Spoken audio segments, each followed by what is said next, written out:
वैसे नज़र सॉरी, ये मैंने ऑलरेडी लेक्चर दिया था बट ये कट हो गया था। अब मैं इसको फिर से थोड़ा सा एक्सप्लेन कर रहा हूँ, फिर हम आगे जाएंगे। रियल नंबर की बात करें जो आपको चैप्टर नंबर फर्स्ट है, और आई होप कि आप थोड़ा सा इस पर ध्यान दोगे, आपको समझ आएगा, अच्छे से समझ आएगा। बस डरने की ज़रूरत नहीं, टेंशन की ज़रूरत नहीं। अगर आपको कोई भी कन्फ्यूजन होगा तो आप कमेंट बॉक्स में बता दीजिएगा, रिप्लाई कर दीजिएगा, कोई भी कन्फ्यूजन होगा। सो हम डिस्कस करने जाए रियल नंबर, जो पहला चैप्टर है आपके मैथ्स का। रियल नंबर समझने से पहले मैं आपको कुछ टर्म्स बता देता हूँ जो आपको ऑलरेडी पता होगा, बट मैं रिमाइंड कर देता हूँ।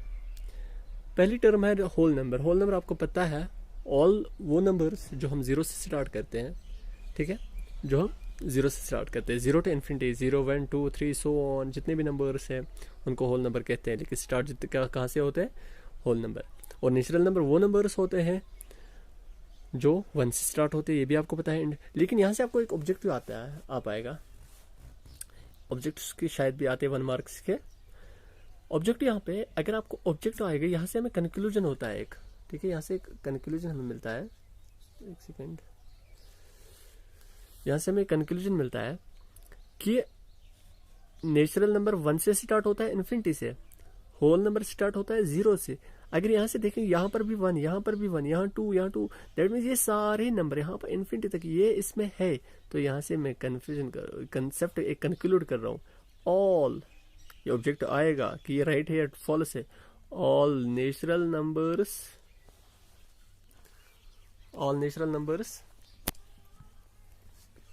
क्या है? ऑल नेचुरल नंबर्स और होल नंबर्स, ये याद रखना है।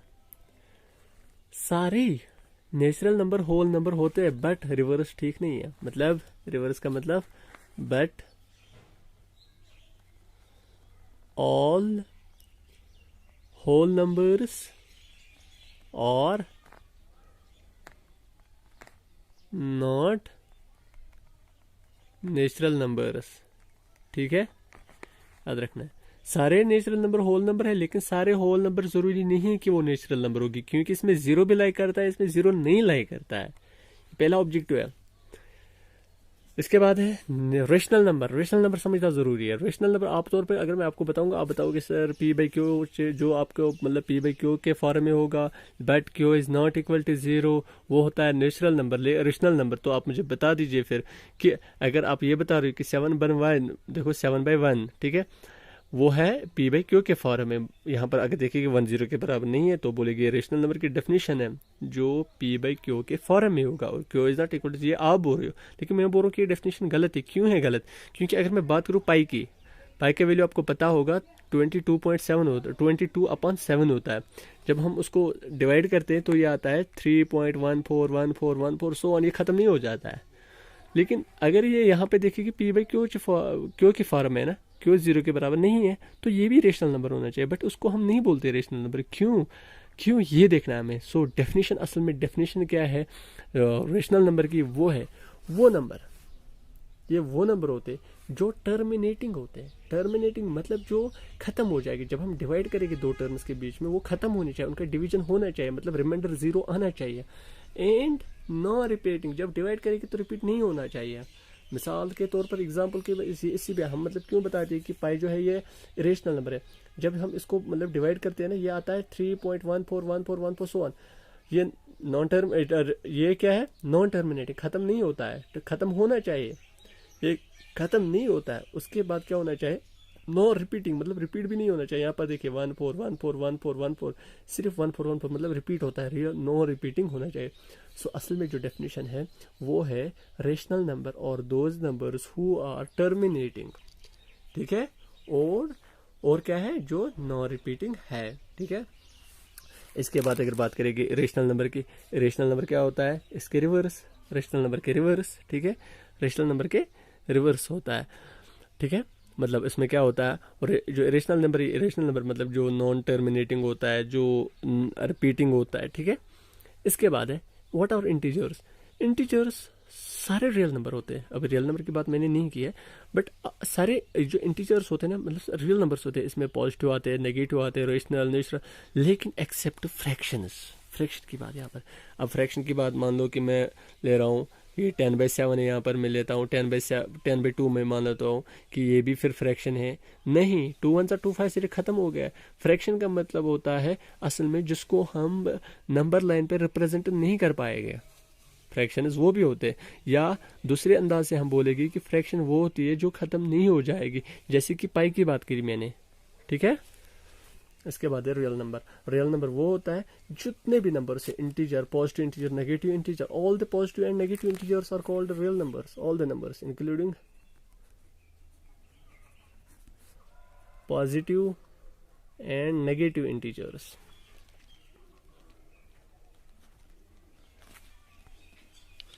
ठीक है, ये होगी डेफिनेशन इन टर्म्स की। अब हम चैप्टर पे आते हैं, अब हम एक्सरसाइज फर्स्ट पे आते हैं। उम्मीद करता हूँ कि आपको समझ आएगा और आप गौर करोगे, क्योंकि अगर आपको एक क्वेश्चन समझ आएगा तो आप पूरी की पूरी पार्ट्स करोगे। आपको जो भी क्वेश्चन आएगा एसीएफ में निकालने में आप निकालोगे। इससे पहले बताने से पहले मैं आपको बता रहा हूँ कि आपने 9th में पढ़ा होगा एचसीएफ, 8th में पढ़ा होगा एचसीएफ, हाईएस्ट कॉमन फैक्टर। अब कैसे निकालते हैं अब मैं उसमें बात नहीं करूंगा, अभी मैं मेथड की बात करूंगा। जो आपको पढ़ना है, जो आपको पहले एक्सरसाइज करनी है, उस पर हम बात करेंगे। लेकिन ये जो फर्स्ट एक्सरसाइज फर्स्ट है 1.1 है एक्सरसाइज है, ये देखना है हमें कि उसको कैसे करना है, कौन सा मेथड है। बस आप गौर कर दीजिए, समझने की कोशिश कर दीजिए।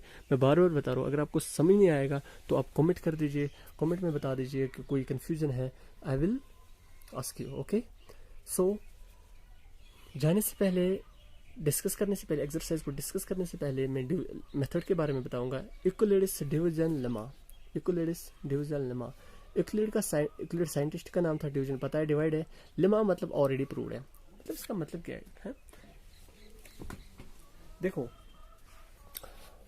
उसने बताया कि आपने एसीएफ निकाला है। अब और एक मेथड करते हैं जिसको आपको एसीएफ निकालना होगा।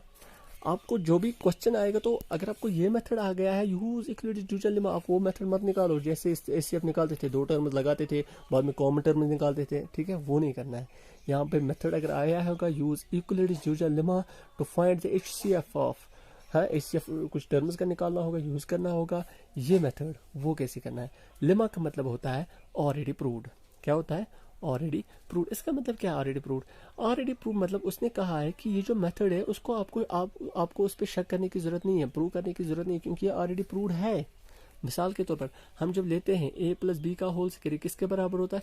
a² + b² + 2ab। ये पता है हमें, हमें बोलता है क्यों है इसके बराबर? बोलता है कोई नहीं ना, क्योंकि हमें जानते हैं ऑलरेडी प्रूव्ड है, इसमें कोई शक करने की। जैसे कि आपको थ्योरम होती है, कोई थ्योरम होती है, वो प्रूव करनी पड़ती है आपको। ठीक है, इसी तरह से ये जो मेथड था उसका एसीएफ का, वो भी ऑलरेडी प्रूफ है। इसके बाद एक्सरसाइज पे आते हैं, उसने मेथड क्या किया है यूज, कैसे करना है, ये देखिए आप पार्ट नंबर फर्स्ट। ठीक है, exercise 1.1 question number first, part first.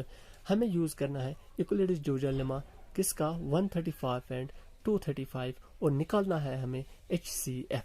ठीक है, by method of Euclid's division lemma, जैसे आप करते थे 9th में, वो नहीं। लेकिन अगर आपको मार्क्स अच्छे लाने तो कैसे करना होता है, आता होगा क्वेश्चन आपको, बट लिखने का तरीका, स्टेप लिखने का तरीका वो कैसा है वो जरूरी है। ठीक है, आप कैसे करोगे उसको, लेकिन इस करना क्या है इस मेथड में, ये देखिए आपको इस मेथड में डिवाइड तब तक करते रहना है, तब तक उस क्वेश्चन को करते रहना है जब तक आपको 2 टर्म्स के बीच में रिमाइंडर 0 के बराबर नहीं आएगा। मैं समझाऊंगा कैसे, ये याद रखना है। जिस टर्म में रिमाइंडर 0 आएगा वहीं पे हम एसीएफ निकालेंगे, लेकिन जब तक नहीं आएगा रिमाइंडर 0 तब तक हमारा क्वेश्चन चलता रहेगा। चाहे 5 स्टेप हो, 6 स्टेप हो, 10 स्टेप हो, 20 स्टेप हो, एक ही स्टेप क्यों ना हो, अगर एक ही स्टेप में रिमाइंडर 0 आ गया तो क्वेश्चन सॉल्व हो। ठीक है, चलिए पार्ट नंबर फर्स्ट करना कैसे है। सोल्यूशन सिनस लिखना है पहले कि दोनों में से देखना है बड़ी टर्म कौन है। ठीक है, बड़ी है वो 2 to 5 ग्रेटर देन 135। अब हमें जाना है, पहले लिखना है नंबर फर्स्ट बड़ा कौन है, ठीक है वो लिखना है। उसके बाद है यूज यूक्लिड्स डिवीजन लेमा, मैंने शॉर्ट में लिखा है यूक्लिड्स डिवीजन लेमा किसके? 225 एंड 135। हम यहाँ से ऑब्टेन क्या करेंगे? ठीक है, ऑब्टेन हम करते हैं, देखिए डिवाइड करना है आमतौर पर जिस तरह से हम करते हैं, यहाँ पे ब्रैकेट में लिखो 225, 135 से उसको डिवाइड कर दीजिए, 135 1 जार 135। अगर मैं 2 से करूंगा वो ज्यादा हो जाएगा, वो हो जाएगा 270, लेकिन मुझे 1 ही होगा, 135 ही आएगा। तो यहाँ से कितना बच जाएगा? 5 को 5 0 22 को 39, ठीक है, यहाँ पे 9 पर मतलब रिमाइंडर 0 नहीं आया, तो क्वेश्चन को नहीं रुकना है हमें यहाँ पर, ठीक है।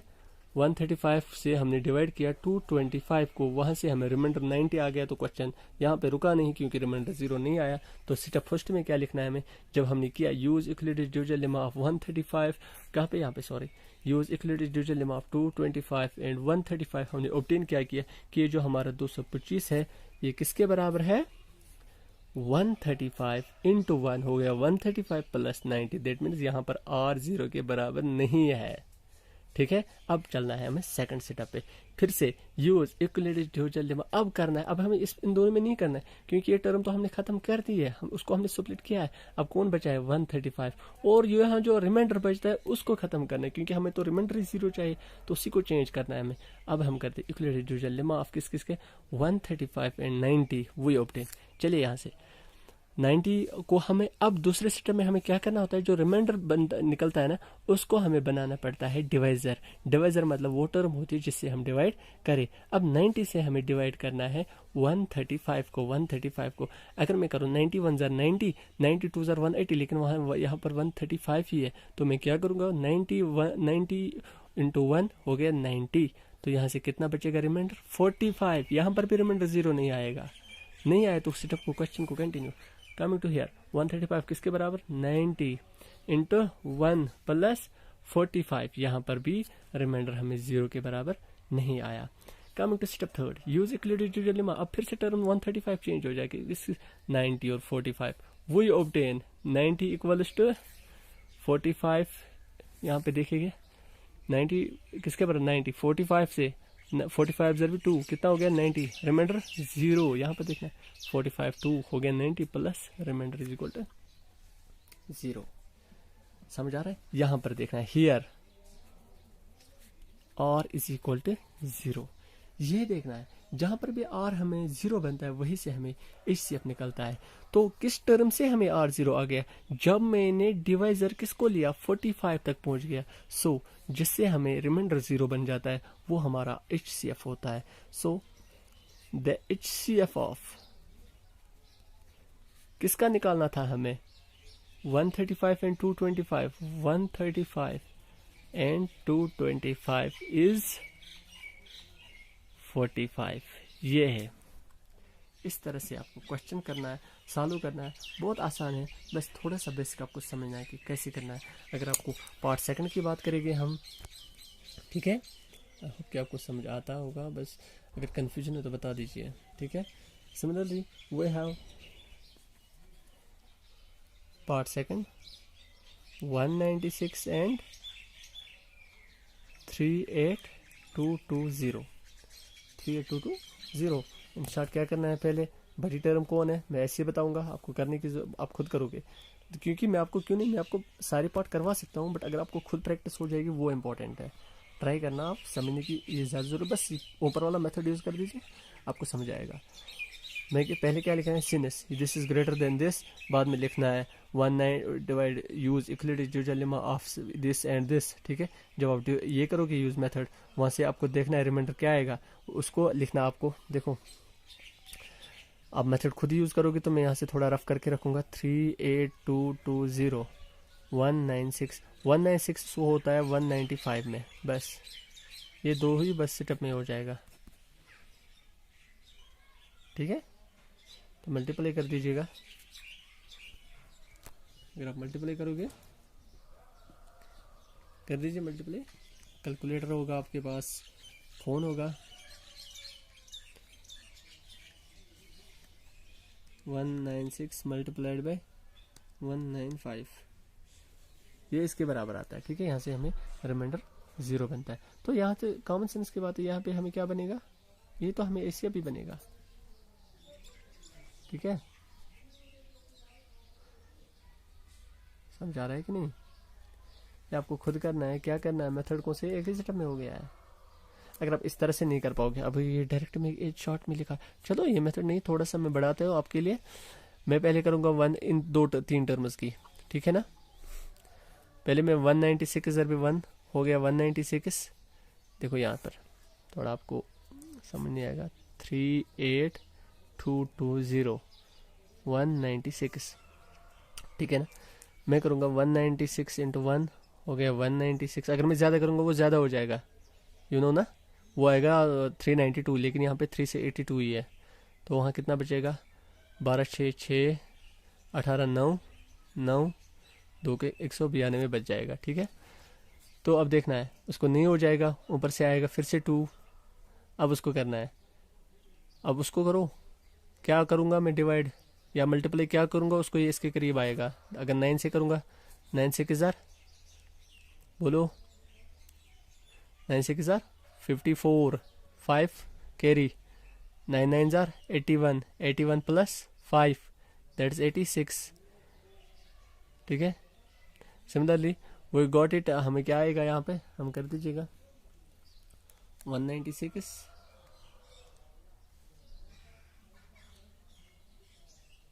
मल्टीप्लाइड बाई 9, वो आएगा आपको 1764। 1760 कितना बचेगा, 12 4 8, ठीक है, यहाँ कितना बचा है 11, 11 6 5 18 1 158, ऊपर से वो आएगा, उसको 5 से करोगे तो वही हो जाएगा 1580। ठीक है ना, समझा रहा है ना। ये भी आपको 3 स्टेप में भी कर सकता हूँ, एक ही स्टेप, अगर मैं डायरेक्टली ये लिखूँ तो एक ही स्टेप में हो जाएगा, लास्ट पर भी यही आएगा 195 ही आंसर आएगा। मैं यहाँ पर 3 स्टेप में भी कर सकता हूँ, तो ये खुद ट्राई कर देना आप। ठीक है, आपको आ जाएगा, टेंशन की जरूरत नहीं है। थर्ड पॉइंट बहुत ईजी है, खुद ही करोगे। ठीक है, थर्ड पॉइंट कैसा है 867 इंटू 255, ये बहुत आसान है, पहले लिखना है कौन सी टर्म बड़ी है। ठीक है,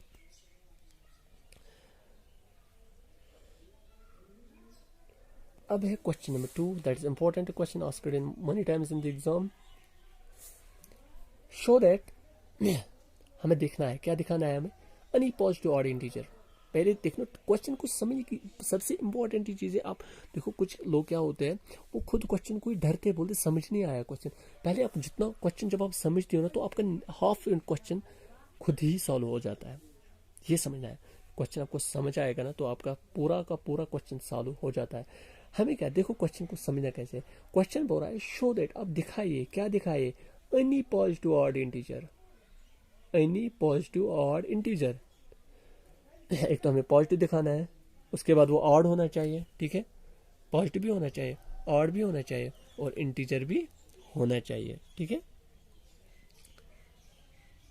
पॉजिटिव होना चाहिए, ऑड भी होना चाहिए। अब किस में दिखाना है हमें, in the form of, question है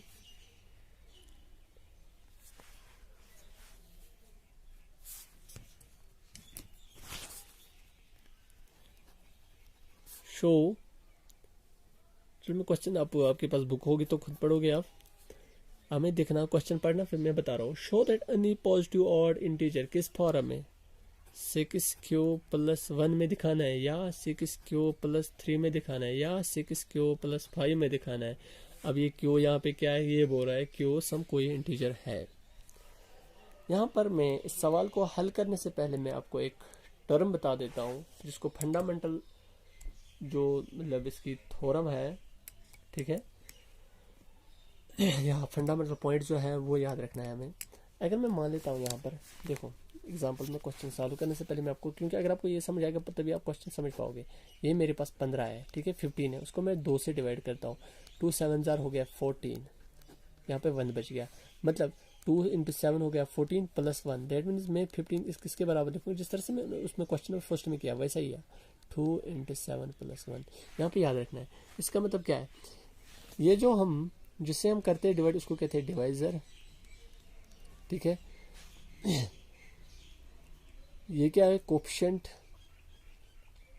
सॉरी डियर, सॉरी, जिसको हम करते हैं ना वो हो गया डिविडेंट, जिसको हम करते हैं उसको डिवाइड जिससे करते हैं वो हो गया डिवाइजर, जो ऊपर आएगा वो होता है कोफिशिएंट, और जो नीचे निकलेगा वो होता है रिमाइंडर। सो मैं यहाँ पे इन शॉर्ट क्या बताऊंगा कि जो हमारा डिविडेंट होता है किसके बराबर होता है, डिविडेंट होता है divisor into coefficient plus reminder.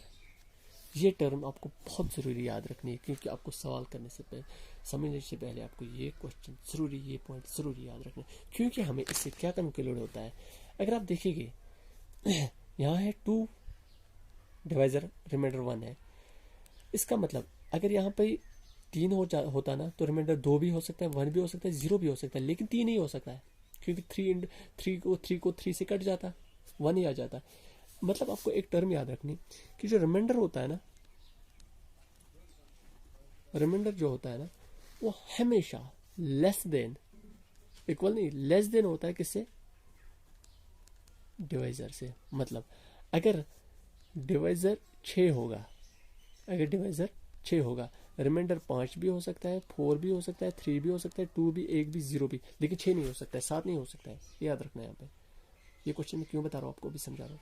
अगर आप इसको मद्देनजर रखकर, इसको ध्यान रखने के बाद अगर आप इस पे नजर डाल देते, ये भी इसी फॉर्म में है। मतलब देखो ये रिमाइंडर है, प्लस है ना बीच में, ठीक है ना, यहाँ पर देखो प्लस रिमाइंडर, यहाँ पे 2 टर्म मल्टीपल है, डिवाइजर इंटू कोएफिशिएंट।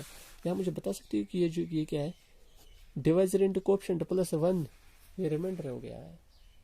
तो डिवाइजर क्या है यहाँ पे? 6, ठीक है ना, 6 ही है। तो remainder possible here we have, here given question क्या है, हमें दिखाना है ऑड इंटीजर। ऑड इंटीजर दिखाना है हमें किस फॉर्म में? 6q + 1, 6q + 3, 6q + 5, where q is some integer। ठीक है, गिवन कौन सा गिवन क्वेश्चन क्या है? Here we have